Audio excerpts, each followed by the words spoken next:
Hi guys, and welcome back to my channel, or if you're new here, welcome. My name is Heather, and on this channel we like to walk a very fine line between a shopping addicted makeup monster and a responsible adult with a makeup hobby. Now, I really enjoy eyeshadows, singles, duochromes, multichromes, blush, highlight, lip gloss, basically everything except pressed glitter, and today we're going to be going over the top 10 fragrance picks that I had for this year. So if that sounds like something you're interested in, stick with me, we're getting into it right now.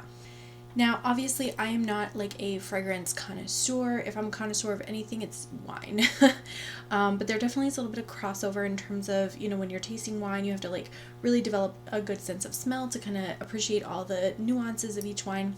And over the last year, I've definitely come across like 10 fragrances that I was really impressed with that I keep turning back to. So I kind of just wanted to run through those with you.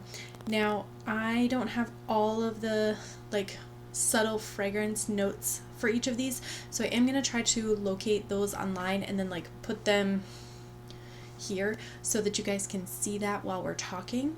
But let's just get in.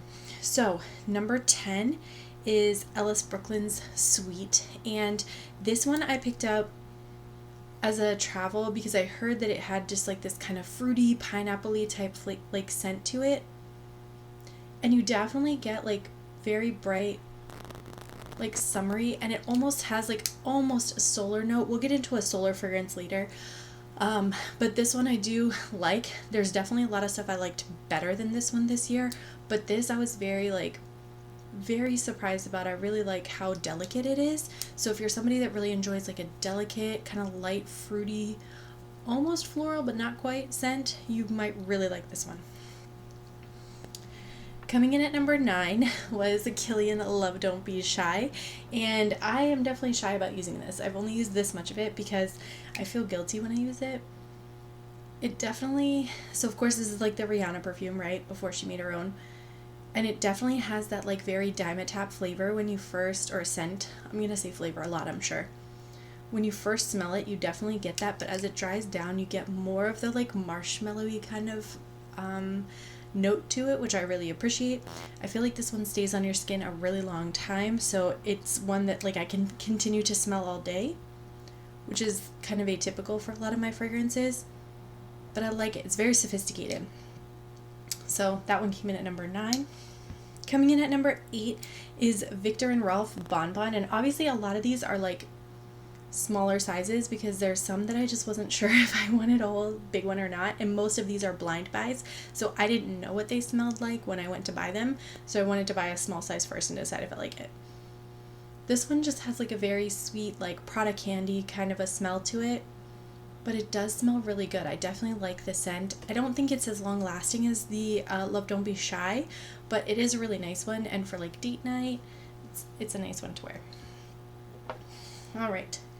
The next one, and I don't even know if they make this anymore, but this one is the, I don't know why I keep doing that, it's the YSL Black Opium Neon, which just has one of the prettiest bottles. It's like a black sparkly glitter bottle, but it has a really, it's very similar to the Love Don't Be Shy. They're not dupes by any stretch, but it does have that almost like sweetened, like medicinal quality at the beginning, and then kind of that like marshmallowy vanilla floral kind of a scent to it.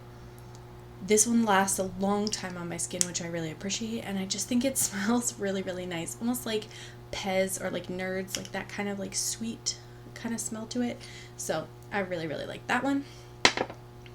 And then coming in at number 6, this is the first like more budget friendly option, one of two.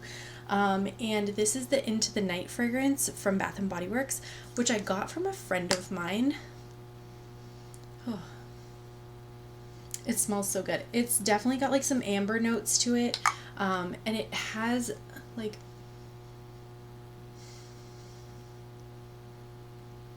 I'm terrible at describing fragrances, but it has some like amber, some sophisticated kind of fragrance to it. It's not floral. It's definitely like a little bit warm, a little bit spicy, but doesn't like push all the way to like a men's fragrance. I really like this one. I think it is a really nice fragrance, and I find that this one pairs well with some of my other picks too. When I use the body wash of this and then I stack the fragrance of the other picks on top, they pair really nicely together. But that's probably the most affordable of everything that I picked out. The next one to talk about is the Floral Street Arizona Bloom, which looks like this. This smells like summer. Like, it's a solar fragrance, so it's supposed to smell like sunshine, and I never thought that you could make something smell like light, but it does. And when you smell it, it kind of smells like kind of that salty air at the boardwalk, a little bit of like floral there, like a little bit of like fresh floral, like clean linens, and like sunshine. Oh my gosh. Every time I wear this, I'm always really happy. I feel like it's a really nice summer fragrance. I don't wear it as much in the winter because it just doesn't feel right. But over the summer, this was like, I was wearing this nonstop. Next up is the Dossier Dupe for Tom Ford Lost Cherry. If you know Tom Ford fragrances, you know they're several $100s, and that's offensive.